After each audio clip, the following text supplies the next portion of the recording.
Hello and a very warm welcome to episode 52 of the Sussex by the Sea podcast, a podcast about all things Hastings United. I'm your host, Chris Laverick, and on today's show we have Hastings United Women's first team coach, James Hopkins. He talks Girls Academy setup, working with that Billy Wood, and the excellent infrastructure behind the scenes that will, in my opinion, only lead to success. Also on the show, we've got our Sbts fan roundtable. Enjoy, Hastings fans. And now over to James Hopkins. Right, so I am talking to James Hopkins. This has took a while to happen as James wears 8,000 hats and is someone who's always busy. So it's great that post Christmas, before New Year's, I've managed to rugby tackle him and grab him for a few minutes. Now, James, you're development coach at Skill Tech. Yeah, that's right. Yep. Yeah, that's a new role I've just started. We've got first team women's coach. Yeah. And also Girls Academy coach as well. You're head lead on that, aren't you? Yes, that's right. Yeah, lead coach on the Girls Academy. Actually, I'd like to ask you, how did you get into football? So football-wise, I've been coaching football for about 18 years now, sort of part-time around work as everybody else starts out. I've got friends that I used to play with Ben when we were younger, Ben White, and my friend Peter McCann is in America. He coaches in Austin, Texas. So that's really where I got into it and just sort of developed through different clubs locally and now looking at a full-time position more or less with Hastings and Skill Tech. You mentioned Skill Tech there. For people that don't know, Skill Tech signed a contract with Hastings till I think it's like 2023-ish. Is it 2023? Yeah, that's right. Yeah. So literally it is a academy. I mean, how many coaches is it again? Coaching staff wise, in the girls coaching staff wise, I believe we've got about 10 of us, and the boys coaching staff wise, there's easily about 15, 20 of us. Wow. But I mainly focus on the girls side. Skill Tech's been going, am I wrong, about 9 years? Is it 9, it's about 9 or 10 years Skill Tech's been going. And obviously they developed the college program for Hastings United Football Club. Yeah, it's amazing. I mean, it's just this stuff that I think a lot of us mere mortal fans, we haven't got a clue. We just start, the actual infrastructure that's needed to properly look after these players and watch them progress. It's massive. I mean, what the coaches do is amazing, and the staff at the college to have a holistic process of education and football is the key really to developing the area, developing Hastings United, definitely. Well, and as we have seen those fruits with the men's team, that we have players that have come through that system are progressing now. I mean, so Tom Chalmers, England captain. I mean, amazing. Yeah, it's incredible. Obviously, we've had lots of people coming through, lots of exciting times now. Now you're going to be there for developing the women's team. You've also got the Girls Academy. So yeah, Girls Academy football. So with regards to first team coach role, I see the Girls Academy lead coach role as well as the first team role as a combination of the two. So in order to get the women's first team to the women's championship, which is the aim of the football club, we need to develop a very, very solid Girls Academy so that local players can come through from under 7, under 11, 13 and 15 into the development squad and then into the first team. So that is sustainable, and that's the plan, and that's what we're working on. Yeah. So in terms of, because I've had a cheeky little conversation with Rebecca yesterday, because she came on the roundtable, and she was saying that Hoppo is trying to get us to train twice a week. So currently you do once a week with the women's team. Yeah. And as we take those steps up, I'm sure that there'll be more. The women's team will be more available for you to kind of put your coaching skills through them. We need twice a week, without a doubt. It's definite. That should be really the minimum we need. But facilities wise in Hastings is really difficult, and obviously you can see by my background, when we have this facility built, it will be a complete and utter game changer for the academy, the first team, and women's football in Hastings and East Sussex. Really, it's going to be one of the best facilities around. Which means that we'll be able to go not just twice a week, but eventually a girls' college program, ideally, and full-time football for women's football in Hastings. Brilliant. Just for anyone that's listening that can't see the images, We've got a picture of the Tilekiln behind James there. Fingers crossed. I mean, fingers crossed. Everything crossed. Legs, hands, everything. In terms of that, just going off on a side, because I know that it's been delayed in terms of what's happening with the council decision and everything. Are you any more aware of what's going on? Because I haven't got a clue. From previous experience in property related business that I've had, planning takes ages. It's that once it's in, then you've got objections, etc., which is part of the process. So you just have to let it happen. I'm not privy to much information from it because obviously I'm more working on the football development side. But it's just a process we will have to be patient with and just be excited about, really.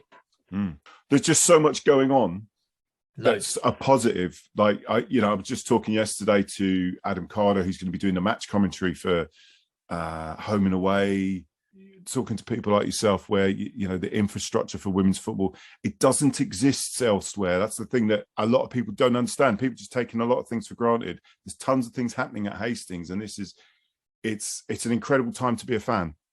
Oh, massive. I mean, especially with the women's game. They recently had a game against Brighton Hove Albion under 23s.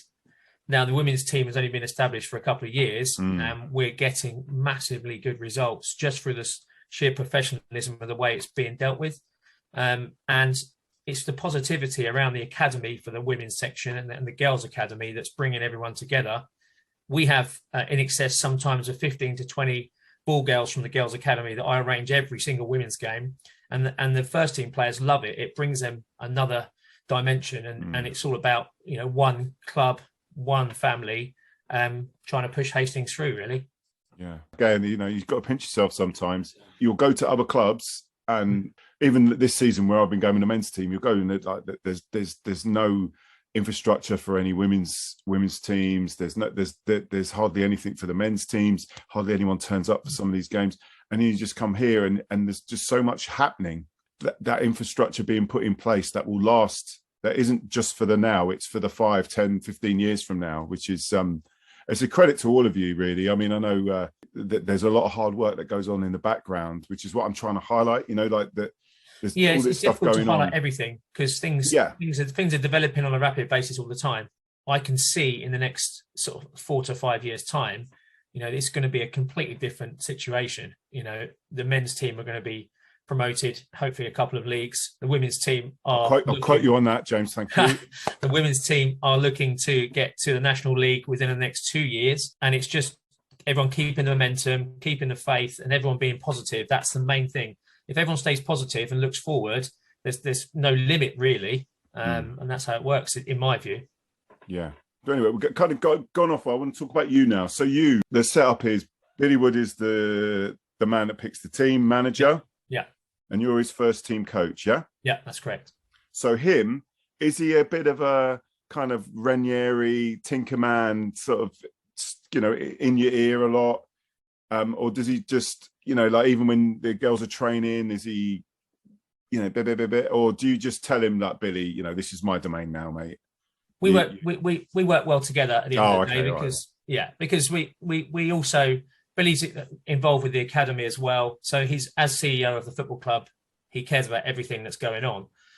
So, I'll see him on the Sunday morning with the under 11s girls, and then we'll both go to the first team game. Yeah. So we talk about different subjects all the time. We look at what the women's first team need. Mostly we facilitate the training sessions and look at which ways and strategies that are going to help for the next game. The girls are very good. They're very experienced players. They all know what they need to do. So we just basically help them and facilitate them to have the best possible training we can give with the facilities we've got. Our facilities for women's football is probably the best in the area. And what we give the girls is probably the best in the area. But we still know that more needs to be done. They need 2 sessions a week, and we need better facilities for them to train on a regular basis. But yeah, we work well together, and we have different job roles. I get on with mine, he gets on with his, but we're all open discussion. We've got Jake, who's the S&C coach, and he's an integral part of the team, and we all share ideas. Jake is our S&C coach. He's joined recently, but he is really, really important to the whole structure. We try and tailor sessions around the girls, so he'll give personal fitness plans to the girls. I've developed a weekly plan for the girls, which incorporates basically having their own training sessions on a Tuesday, for instance. Yeah. But when we do go full time, or in my mind, we're full time anyway. That's how I work. Well, you're definitely full time. You are, mate. Bloody hell.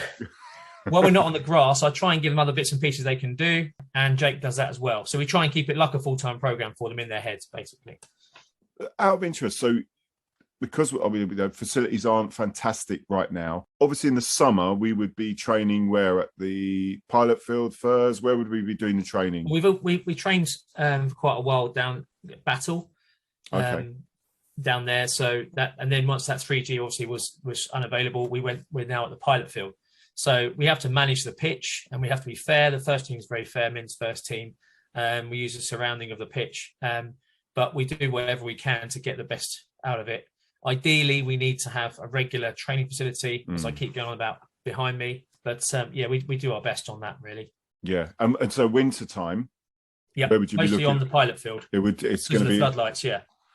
So you haven't got like a groundsman with a pitchfork chasing you around at all, keeping fitness up? No. He isn't. Simon isn't after you, I leave that up to Billy, to be fair. Yeah. Lock Simon in a cupboard. I'll put my hat on and just keep my head down. Yeah. So that's your work with the first team. Yeah.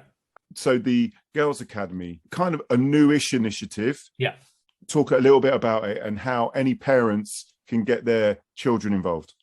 Well, basically, the Hastings United Girls Academy was established just over a year ago now. We've got under 7s, under 9s together, under 11s, under 13s and under 15s, and a development team. With women's football, you can dual band, which means that they can play up a year if needed, because that's how the FA have structured it. What we're looking for is new players. Any new players that want to come through for this year coming through, they can go onto the website of hastingsunited.com and then go on the academy section. There's a sign up section there. Oh, brilliant. We train, try and train as much as possible. So if they haven't got a game on Sunday, we do a training session, pitch permitting. Tonight, I've got a training session with the under 11s, and we've also got fixtures coming up for them straight away in the new year, hopefully. We do also try and get a friendly program in for the younger age groups, because the way that women's football is set up, there's only really one league in the whole of Sussex for girls and women's football. And we don't really want our 6-7-year-olds travelling to Brighton for a game on a Sunday. So we try and sort of get our teams to play friendly games with local clubs. But I'm sure that will get better as there more teams come out, really. And that's how it's structured. We are trying to we've got some of our 15s and our 13s are brilliant. Our under 11s age group's getting really, really strong. And we're just trying to implement a DNA for the girls that mirrors the first team. And with women's football as well as boys football, it's all about the fundamentals for me, learning how to enjoy the game and have fun, which then will take you on further at the end of the day. James, up to recently, it was a bit of a moan that Rebecca had at us yesterday. Women's games have been very well attended, but I think a little bit because of the COVID scare, they kind of gone down a little bit, and a little bit of the change of the weather. There's a lot of wimps out there. Any shout out to the fans that have been coming along, particularly to the women's games, but to the whole crowd in general, really? Yeah, I mean, for the women's games, the crowd has been awesome. If you look at most women's football teams in our area, in Sussex, they're not getting the crowds we're getting. Some of the games have had excess of 250, 300 supporters coming down to support us. You can't blame people for not wanting to come out in poor weather. That's just the way it is. And you've got to look at the support base coming on a Saturday as well as a Sunday. You've got to look at the dedication of that, which is brilliant at Hastings United. But any support we can get is awesome. I believe getting the academy girls in to be part of the experience as ball girls will obviously generate a lot more support from parents, etc., and getting them down and feeling part of the club, being on the pitch. We've had games before the first team matches on the pitch of our under 7s. They love the experience, and that's all part of the supporter experience, in my view. That's what they do at professional clubs before a game, and that's what we're looking at doing at Hastings, really, getting everyone to work together and come together. Yeah, I mean, it's great. I've been seeing it in the men's games and in some of the women's games I've been to. When you see those little kids and they look in their eyes, they're enjoying it, they're loving being there. They love it. I mean, when I do an under 11 session, I'm now in a position where the girls have come down and watched the first team. I'm doing a session like I did last week with the under 11s, and I'm explaining that we do this with the first team. So I do this with the first team on Wednesday, and I'm doing it with you as an under 11.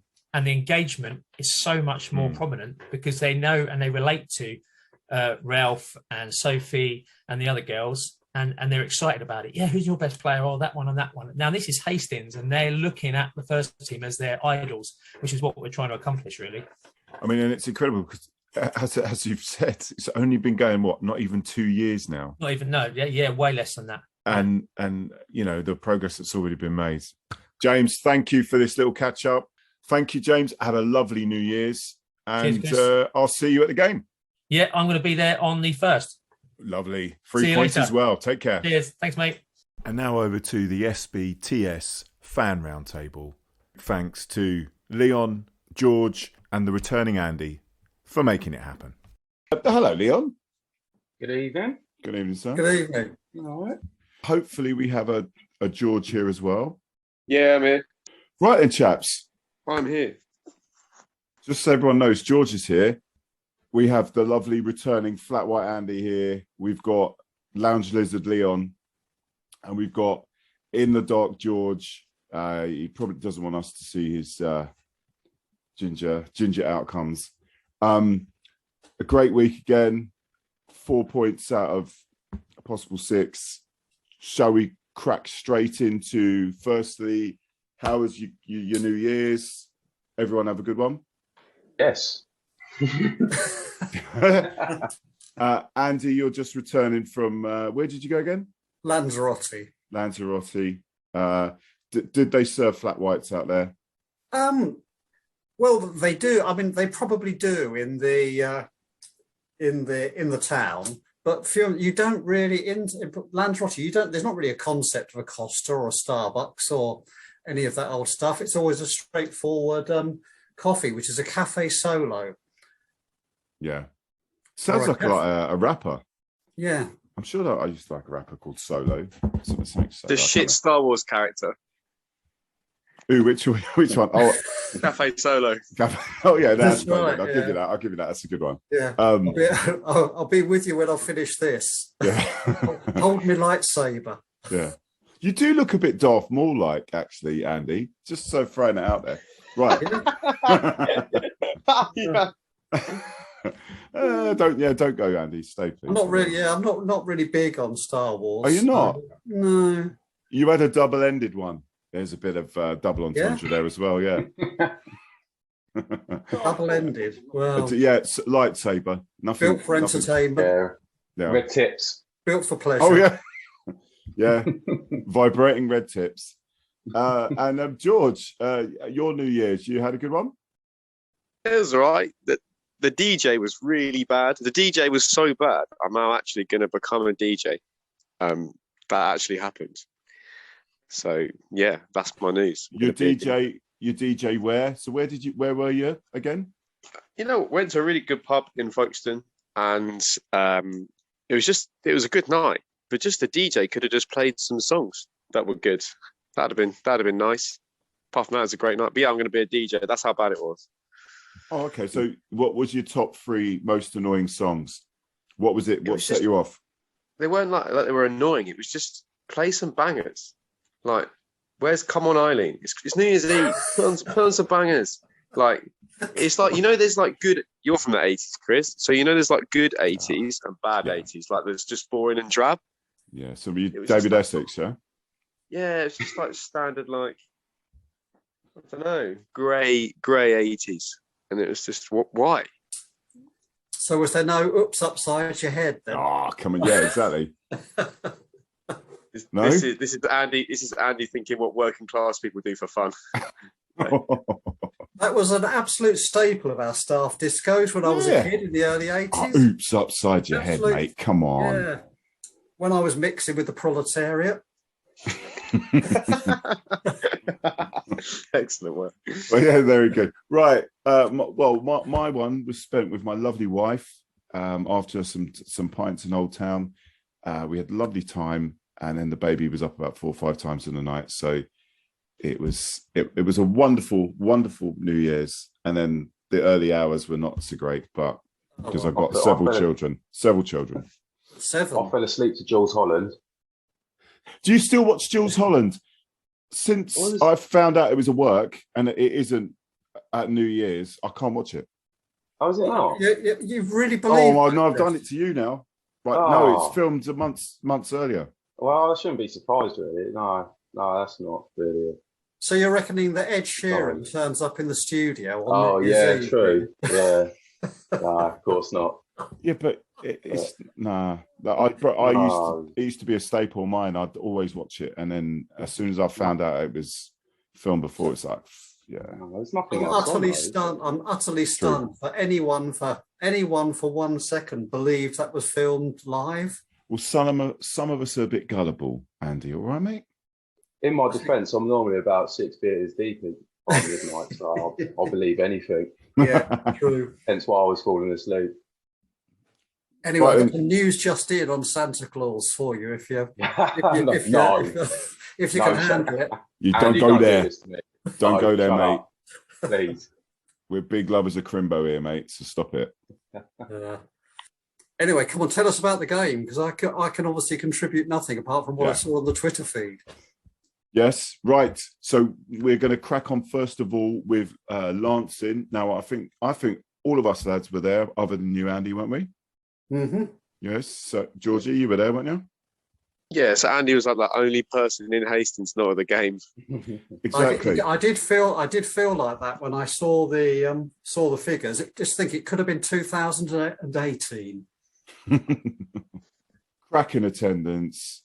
I was a bit worried it weren't going to be the half decent game. We usually get a massive gate and we end up losing, but pulled it off. Dicko stood erect and got it in the net. That's gone a bit entendre, isn't it? Thoughts from the game, Leon? I thought Lancing they didn't look like a team, were they? Third bottom? They didn't look like a team that low down. I thought they were very well organised. Their keeper had an absolute blinder. Yeah, he went bad, and made it a really tough game for the lads. It would have been nice if Dicko could have tucked that penalty away just to stop the old bum going a bit towards the end of the game, but managed it in the end. Luckily, their shooting wasn't on point either. I think a couple of the Lancing shots are still in orbit, fortunately. but yeah, no, good day around. So, with the attendance, it's good. Like, was it 2017? I think because I was at the HUFC Women game that we broke the previous record. I think it was like 1,800, and probably most of that would have been HUFC Women fans. So this time around, it was probably cracking that all of that, all the crowd up there on Saturday, bar 5 Lancing fans is all Hastings. Yeah, it was, wasn't it? Bloody. That's what we don't remember, is it? That it was all us. You know, because Lancing were at least 5 of them brave souls come up. I mean, I did like, just to add to this, I did like the banter that was going to that goalkeeper. There was low-level banter from a few people in the crowd, and it was all about like he drives a hatchback. You know, they just like this sort of like trying to subtly annoy him. It was just these comments about like he shops in Morrison's. It just there was these things. He just kept, this one bloke just kept telling him things like, and I can't remember it. That's annoying. That's annoying. But edit this podcast. Just edit it in. I do. Oh, afterwards when I remember, we'll do. I'll say in a very loud voice. Yeah, how about this? Oh, Chris, that's really interesting. Thanks for remembering that. There's some really funny comments there that you remembered and recited to us on this great podcast. Thank you. Amazing quality mental disintegration from behind the goal. I mean, there was some comments about his bottom, which the goalie did appreciate. As you were saying, Leon, really, it was that thing of they were really organised. Defensively, I thought we were superb. I thought the back 5 basically were like right on it, and we, I think if it had been 6-8 weeks ago, we could quite happily have lost to that team. But I thought we were really, really solid. I didn't think we would concede, and I know we were squeaky bum when it was 1-0, and you never know. But I thought it was a fine victory. What about you, George? Yeah, it's fine. Like, we're not going to score like 5 goals every game. And I was saying this about now before, like, you know, we say a few months ago, we were being the better team a lot of the time and looking really dangerous all the time, and then not winning games. Now we're winning games. So that's the switch I think that we've made. We've found a way to win 1-0, getting points against teams that we wouldn't have. So yeah, I'd rather be like that, if I'm perfectly honest, winning nearly every week again. Yeah, well, I mean, a big part of that's Finn O'Mara. I mean, he's like a beast, mate. He's a proper beast in that as a centre half, both coming forward as well. I mean, look at the difference from our frying corners. He's frying himself at that ball. Like, you remember he wrapped himself around our post a couple of times. Jumbo trying to get the ball in that Lancing game. I don't know if you remember. And then, you know, just taking people out. So, please sign him up, please. I've heard good. I know I missed the past couple of games. He's looked a really good fit from the moment he arrived. Even his first game, just looked confident, just looked relaxed, looked like he was more than capable. No settling in period whatsoever. That's what I liked. No settling in period at all. Straight in and made a difference. Well, strong whisper from the top is he's going to be ours eventually. So he's not going nowhere. So, and that's an absolute massive plus. I thought Cisse had a good game as well. He had tons of space down that left hand side, and I thought he was a right nuisance. It was a great out ball that we probably maybe didn't have in that VCD game. They didn't give us the space, but like. When I was talking about the game, I sort of said it was quite a nervy last few minutes. But thinking back, I don't think I've actually felt like Lancing were ever going to score against us. Sort of, I mean, it's easy to say because we won in the end, but I do remember sort of standing there and thinking, no, I think we're all right. I don't think they were really ever threatening us. Just sort of contradicts me saying a squeaky bum time last few minutes. But well, yeah, there's a squeaky bum time from 6 to 8 weeks ago, which was definitely a squeaky bum time because we were quite happily conceding goals. But I think with O'Mara in there, and all the other lads have stepped up as well. It's just there's just a confidence there that you ain't getting in a goal, and obviously that was six in a row, wasn't it? 6 clean sheets in a row. Then we move on to VCD, which was a toughie really because they're no mugs, half decent form. And did they? I can't remember. Was it Ashford or Cray they beat? They beat Cray 3-0 the previous week. Yeah, so they beat Cray 3-0. Cray have imploded a bit, haven't they? Yeah. Cray have had a funny old one. They've really strange tailed off. Well, what a time to do it because they couldn't. They felt the Hastings pressure, and they're all of them have fallen by the wayside. Breath on the back of their neck. Oh, that sounds a bit, yeah. Okay. Calm yourself. Hey. Who wants to kick off first on VCD?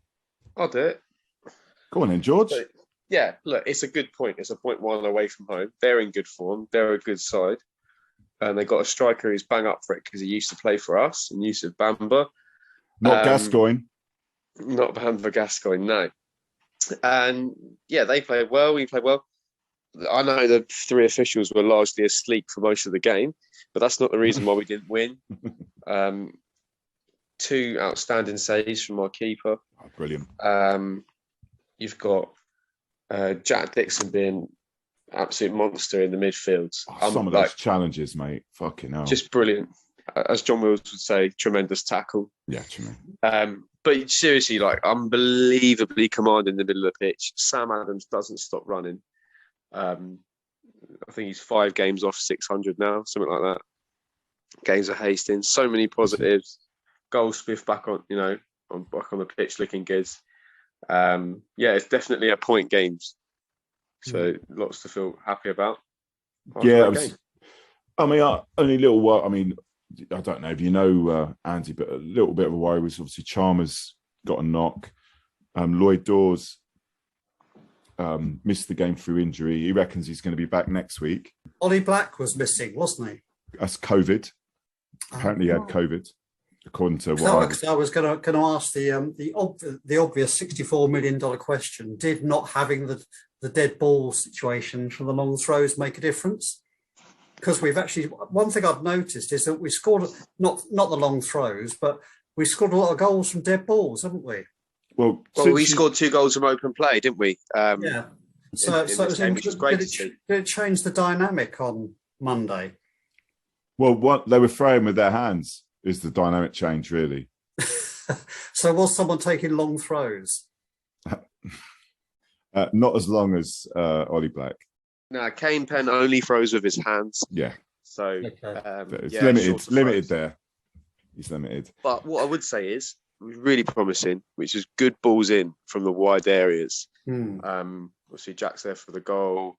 Kenny put some balls in. Nori's ball across the box for Sam as well. So he looked really dangerous from wide. Ben Pope deserves a lot of credit for that assist to Martin for the goal. Yeah, lovely flick. I think Adam Carr said false to the head on commentary. He's managed to flick that back, and everyone thought he was going to go for goal. He probably would have headed it over. He's seen the player behind him, so that's outstanding play. And I don't think we get either goal yesterday without Ben Pope on the pitch, because of the second one he's driven their centre backs back because they're worried about him. He's bullying their centre back for the whole game. So a lot of credit needs to go to him, though. Yeah, no, dude. I think he had a slow start to the season, and he was snatching at things and maybe taking on chances that he shouldn't have done, because it was almost like you felt the desperation for a goal, and it's quite nice. He's built into the season, and that does make a difference. I saw the goals on the Twitter feed today, and yeah, that was a very, very neat header, no doubt. Yeah, Leon, you want to think about VCD, mate? I haven't got anything to add, really. I just think a draw was a fair result. Yeah, I think there's mumblings about the refereeing and that, but I think the draw was fair enough. I think I don't think there's too many complaints from the players about the penalty, but the free kick leading up to it. Yeah, no, that didn't. There was a couple where the ball sort of flicked up and hit their hands. It must have happened like 3 or 4 times, and I've had it against my team, playing on Saturday, it's like the exact same thing. The ref's given a handball, and I've got the arse about it, and you're getting people saying, "Well, that's the rules. It's hit his hand." Yeah, you go and watch high level football, and the exact same's happened, and the ref's just waved it on. But who'd be a ref? I couldn't do it. Not at all. Well, I mean, if we're going to talk about, like, Bamba he used to play for Hastings. I thought he had a fairly decent game.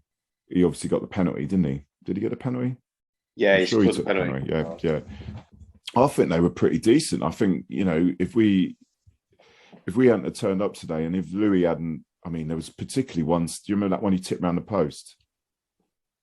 Do you remember that? Well, there was. Well, you had that one around the post, and then you had the one where he with the confidence to. What's really changed about Louis since we've had those problems with conceding is that he's very confident in his decision making now. So he's like, when he comes out, he's proper out. There's no half measures. Steam straight into it, closed down well, and has made he's an invaluable player that I'm interviewing tomorrow, by the way. So if anyone's got anything they want to say to Louis, say afterwards. But yeah, it's good stuff. Does he think he could get a place in the team playing outfield? He plays like he does. I'll sit there saying to Laura sometimes, I said he's a better bloody outfield player than I can ever want to be. Funny. I mean, we're really lucky to have such a good goalie. Yeah. Yeah. Boys, any thoughts on VCD? Anything else we're missing? Oh, yeah, the Bovril was outstanding. That was great to have that option as a beverage at football grounds. Large Bovril 150. And actually, to be fair, their facilities are really nice, and they got really nice bar, beer in a glass. It's always nice. Really great clubhouse, nice people. So yeah, all credit to them. It was a really, really nice trip, actually. Really nice trip. Yeah. Are we going to mention Histed? Well, Gary. Yeah, the legend that is Histed has a fresh haircut everywhere he goes. Yeah, that he gets, as it's been called out, every game he's got a fresh haircut. He's almost like, remember like when Beckham in his prime, it would always be a different haircut. Yeah, that's He's basically there with his Gary. entourage. He's there with his entourage, making all the. I love it when he's chatting with the linesman and ref. I think that's awesome. I just Is chatting the words? Are they having a nice to and fro? No. yeah, it's just beautiful. You can't. I mean, it's a highlight. It's a highlight because you can hear him halfway across the ground. You're like, yeah, everyone, we're wandering off to go get a beer at half time. You can still hear him. It's just beautiful. Did you see, as you go into the ground, there's like a little port cab. I don't know if it's for the directors, but there was a couple, like, when we was kicking up that end, there was a couple of like VCD people standing outside this little porta cabin. And yeah, I think Gary got involved with one or two up there. And like when we scored our second, I literally just turned straight around and got up to the guys. That was me actually, the prawn sandwich brigade up there, giving it a bit when a few of our passes went astray and turned around and gave it the old shh. To be fair, that was the posh bit, the director's box, and Adam Carter's in there doing the commentary. So he's in there going, yes, Super Sammy Adams, 2-1 to Hastings, and he's in their director's box. So that might have been why they're well, mentioning Adam Carter, obviously Adam's doing the commentary now, and bless him, big job to take on. I was for the bits I heard just before the game, you know, I was impressed. And anyone that's listening to this bloody podcast, please, if you see Adam, give him some encouragement. If you want to, you know, join in, if you can. There's not many clubs in this level that have commentary, you know, for every game. So we must try our best to support him. I don't know if any, Andy, you obviously didn't know about it. And all of us that were at the game, so I presume we weren't listening. No. Yeah, I like I said, I saw the thing in the Observer afterwards saying. Oh yeah, what was his name again? He's down in the Observer as community reporter, I think. Yeah, It was community. Yeah, sounds like someone who's on like the offender list, doesn't it? Yeah, well, you also your local budget superhero or whatever, community reporter, man. But, as long as he's not Janet Street Porter, because that would be really weird. Right. So I think we're done with VCD. I'm trying to think if there's anything. What about VCD fans? Do you know what? It's great to see some like teenagers at their local non-league club when they could have been like at home watching Sky Sports or whatever, and they were well engaged with it. So that was actually brilliant to see that they had some fans and that they were young. Usually when we go to these clubs, like you got a Hive and there's no one under the age of 70 in a Hive top. Yeah, but that's Hive, isn't it? I don't think there's anybody under the age of 70 in Hive, so that's Well, you know, there's a secondary school down the road. It's not just. I feel like, and then clubs like that struggle with money, and people, we need to get younger people through the door. Like we do at Hastings. No, I think it's a totally valid point. It's interesting. I watched, due to the wonder of the technology, they seem to have every single channel in Europe in this apartment that we stayed in, and I watched some Babe Station on in the background, some Premier League football. And God, it was absolute garbage. It was just excruciating. It was agony. Who were you watching? City Brentford. Or Brentford versus City, where their coach described it as a defensive masterclass that they'd only managed to lose 1-0. I thought, well, that sums this league up, doesn't it? And then the Arsenal City game, I left it after an hour. I just was almost. You're too used to Hastings. Somnambulant. You're too used to the raw entertainment that is Hastings. It slightly depresses me that people sit in front of that like cabbages rather than go and watch football. So George has got a very good point. Well, these youths, they did need to learn more than one song. But no, yeah, bless them. Anyone that's going to give a little bit of banter, that's top stuff. Well, I was watching the Cray Lancing highlights. It must have been last week. And considering, like, you know, where Cray on the table, like, there's one half, there was absolutely no one behind their goal. Tragic, isn't it? And I'm like thinking, you know, these guys are pushing for the title. There's obviously, you know, they'll obviously have fans around the other side of the ground, but yeah, literally behind the guy that was attacking, there was no one. Yeah. And you've actually just triggered another thought to me actually watching those multimillionaires strolling about on the telly, and all the carping that was going on about Premiership footballers and their workload and this sort of thing. Fuck, yeah. And it really occurred to me that these guys, well, obviously that you watched over Christmas, and semi-pro footballers, they have families, lots of them have jobs, they go to college, they have to miss out on their Christmas, they have to keep it neat on New Year's Eve because they're playing the next day, and then a lot of them will have gone back to work today, and you know they're the people who are really doing a job. It's just quite incredible, really. I think it's quite credit to them what they do, especially over the holiday period. Yeah. You know, Leon Posty. Leon's a Posty. You're still playing, aren't you, Leon? Yeah, of course I am. Yeah. See, representing. Yeah. No, it's incredible, really. I mean, these everyone, you know, all credit to them. I think it's fantastic. I know they love doing it, and Leon is quite close to that situation, aren't you? And it's amazing what they do. And they're holding down jobs and they're making the sacrifices as well. I think you should big up to them, really. Yeah. I mean, I was tempted to go on to public services and NHS Heroes just to annoy a certain person in this room, but we won't do that. I think you're pretty rattled about it, to be honest. Keeping the country safe, George. Over the Christmas period over here. Yeah. All connected. Exactly. There's Leon. He's keeping Amazon Prime in the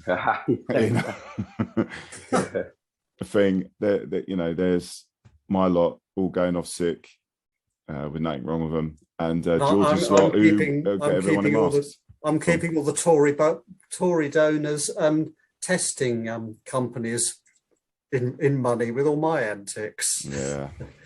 Well. There you go. I'm supposed to be quarantining now, actually, you know, till my PCR test comes back. Oh, was it? Yeah.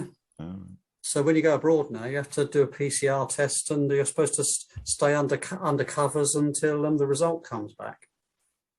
Well, have you not been then? You sound surprised. Huh? He ain't, has he? You said, have you not been? You sound quite. Of course I have. Of course I have. I'm phoning in from my hermetically sealed bunker. Talking of hermetically sealed bunkers, I must say, I just must touch on this. That I think George, I put this out there. I have to speak about it. The wonderful events at Whitehawk. Truly entertaining stuff. George, you're on. Please, if you could just mention the beautiful, that awe-inspiring tweets and action, please. So what you've got is, for those who don't know, Whitehawk lost 1-0 at home to Three Bridges yesterday, and there were 5 red cards, 3 to the Three Bridges side and 2 to Whitehawk. The highlights are readily available online for those of you who fancy a laugh. Pitch was absolutely dreadful. So I thought, what's going on here? So I read the match feeds for the both teams, and you got the Whitehawk official match Twitter like mocking of like a Three Bridges player for scooping a ball over the bar, when actually it's just about bubbled up off their terrible pitch. Like, it's probably the worst pitch I've seen at this level for some time, and the Three Bridges pitch a few years ago was pretty bad. That was even worse. What's made it even better is that obviously Whitehawk are the loveliest people on the planet, as they like to tell everyone, and they are some sore losers, and the Three Bridges players have been ruining and bantering the Whitehawk fans for the last 24 hours on Twitter about it, and not a lot of sense of humour from the Whitehawk camp. So yeah. It made it onto South East News. The 6:30. The game was actually on the South East News bulletin today. So that's and now they're all saying, "Oh, that's not representative of our club. We're nice people." I think they showed the bloke shinning it over the bar when the goalie was off his line, And they also showed the kung fu kick, which was absolutely. Oh, it was beautiful. That's all I've seen. I haven't So seen. why the didn't full they highlights. show? Why didn't Yeah, they what- show the free bridges? I mean, the BBC are pretty lazy, so Yeah. I imagine that They showed the didn't- rugby. They showed the rugby tackle. Good. I'm glad they showed that. Did they show the goal? No. The But goal. why? There was one goal in the game, and they've not shown it. Yeah, but Because- I Oh, it think was the other beautiful. stuff was far more. You know, when No, a you haven't seen the commentator- goal. you The know, when goal a is pretty commentator- funny. Oh, well. When a commentator says that's just the sort of thing we don't want to see, and you're thinking that's exactly the sort of thing we want to see. I think it might have been Joe who said great distribution from the keeper. Yeah, that was it. Yeah. Yeah. I'll have to look at. Well, I'll have to look up the goal because I've seen all the. Yeah, I've seen the rugby tackle, the kung fu kick. Yeah. The other one was quite lucky not to get sent off. Another White Hawk player, wasn't he? Did he start whacking on bloke on the ground or trying to grab him by his throat? he was whacking him with love and peace and humanity and some And free equality and equity. Yeah, he was probably hitting him the same as he's hit other players in the past. So yeah, Oh. all for that. Yeah. Anyway, George filled me in on all this meltdown, and I just, I've got a special place in my heart for White It's Hawks. fantastic. If it wasn't for the weather, it could have been one of those things they show the footage they show from South America. It was only the weather and the pitch that gave the game away. If you'd have said that was from sort of I don't know, Peru or something, or one of those Peruvian leagues, you'd have say, and 3 people were shot afterwards. That's Colombia, isn't it? Oh shit! Escobar United. Yeah, exactly. It was, right. But you know Sorry, what? George. They bang on about how lovely they are and all their diversity. They all look the same to me. Hastings away support. Hastings away support is truly diverse and wonderful in all of its glory, and I love it. I wouldn't change anything about our support. Yeah, it's just a wonder. Histed. Long live Gary Histed. Gary hero. Histed. I pray that the God that is Gary Histed and his entourage. The other news is that Gary Elphick has been given Manager of the Month for December. Yes. Which means we are guaranteed to lose on Saturday because that is how Manager of the Month works. So it's extra support down the pilot fields. Louis Rogers, goalie, won the goalie of the month. Well, that means we'll concede 5 as well then. So that is how those awards seem to work. But I'm sure we'll fight through that. But we need to give Gary Histed an award. I think he deserves something. He does deserve something, definitely. And please, if people want to write in or tweet what Gary Histed deserves, please at HUFC podcast or yeah. Oh my God, Gary, I do love him. Right. I think we are done, chaps. I'm just trying to think if there's anything. No, I'll tell you what we'll do. Let's look ahead to Sittingbourne. Sittingbourne. It is Sittingbourne, isn't it? Faversham. Is it Faversham next? Oh shit! Oh, I got an email from Sittingbourne. That was it. Sorry. Is it Faversham next? Yeah. It's all right. So, the joy of editing means I never made any of these mistakes. Right. It is definitely Faversham. Good job. You're not club scout, isn't it? It's all right, Gary. I've sorted us out. I've prepared us for their massive, slow but 6'4" striker today. And they've got a Gary Lineker instead. So. Yeah. Wouldn't it weird to see Bamba at VCD? I just wouldn't imagine Bamba playing for them. Closer to home, isn't it? I don't know. Is he a Londoner? Yeah, I thought he was. Oh, was he? Oh, okay. Oh, yeah. Sorry, random comment there. Yeah. So looking forward to Faversham. What are we thinking, fellas? Well, since Sittingbourne have pulled out the game, I'm glad Faversham could fill in and play us on Saturday. If any Faversham fans are thinking of coming to the game, you can make some noise and sing at our ground. So I'll be looking forward to welcoming you. Sussex Brewery's Longman Brewery is better than Shepherd Neame, so you'll enjoy that. So it should be a good one, and just hope for another 4-figure crowd. So just looking at Faversham's results, I mean, they just got beat by Whitstable, right? Now Whitstable are terrible, right? So let's hope that Faversham turns up on Saturday, because that Whitstable's definitely the worst team I've seen this season. Oh, they scored 2 against Herne Bay. They drew with Ashford, actually, away at Ashford. They conceded 7 against Herne Bay, but they did score 2. So, Did they? What are you on about? Whitstable did. Whitstable, don't confuse me. I'm bloody git. So I'm looking forward to the Chichester game Saturday. It's gonna be nice, and it's away as well. So. You git. Oh well, actually, let's talk about that. Chichester. Right, so we were trying to make it. A few of us fans were going to go make a bit of a big old away day of it. It was Chichester. It was in February. What date is that, please? 26. 20, yeah, because I'm off that week, and my football season will probably be ending soon, so I'm looking forward. It's Saturday, the 26th of February. Saturday, the 26th of February. Yeah. So, anyone listening, please, we're going to try and make a big sort of, make something of it, and be good fun. Interestingly, at the end of January is the Ashford away game, isn't it? That'll be quite a interesting one. Well, it's also my birthday. Oh, is it? Or maybe they'll let you in for free, Chris. I'll try everything, mate. Leon was with me. Andy, I was trying to get, just to annoy George, I was trying to get my usual NHS discount I get as an NHS hero. And where does everywhere give NHS discounts? Have I missed something here? Yeah. One ground. I think one. That's so last year. Yeah. And they don't anymore. Well, no, it's when the new wave comes through. We've had Omicron. It's called Discount-a-thon, and it's going to be just Discount-a-thon. Scrounge-a-thon. No, that was Will's a few weeks back. Some random ground. Which ground were we at, George, where we got discount? Haywards Heath. They weren't doing the discount anymore, and then we said, "Oh, well, we're John's asked," and I'm like, "Oh, John, what are you doing?" And he goes, "They're like, yeah."